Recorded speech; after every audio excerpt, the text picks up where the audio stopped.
Listening for the Promise, weekly devotional, Transfiguration of our Lord, February 14th, 2021. Then a cloud overshadowed them, and from the cloud there came a voice. This is my Son, the Beloved. Listen to him. Mark chapter 9, verse 7. A lot can happen in a week, or even less. 6 days ago, in this text, Jesus asked his disciples a question that would change everything. Who do you say that I am? Without hesitation, Peter replies, you are the Messiah. Jews believed the Messiah would be a warrior king who would defeat Israel's enemies and restore the promised land to the people of God. Peter had plans for Jesus, which is why it must have been quite a blow when Jesus told him he was wrong. Not the Messiah part, but about what kind of Messiah he would be. The Son of Man must suffer and be rejected and killed, and after 3 days rise. Peter only heard the first three: suffering, rejection, and death.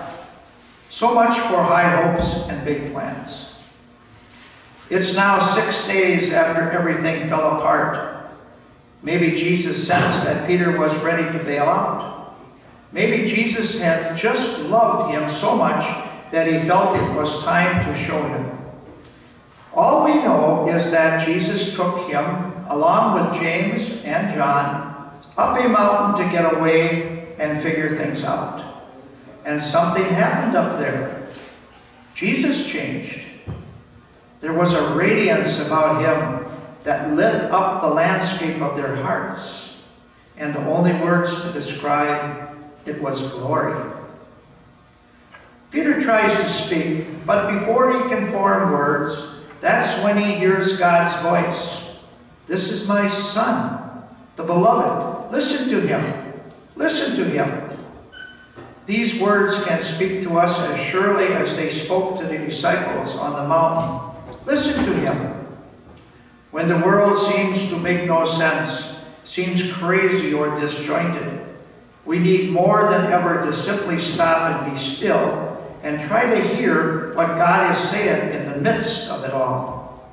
It starts by asking, and then gathering others to ask alongside you, and then listen.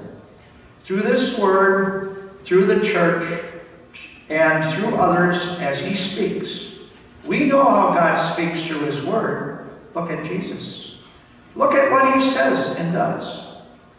Look to those he gave attention to and reached out to help. In doing so, we'll get a clearer understanding of what God intends for us. We gather today because we too need to get to a place where we can see above the monetary afflictions to a greater perspective. We gather today because we too need God's touch and his word. We too need for God to speak to us. Listen to him. Used by permission from Solo Publishing.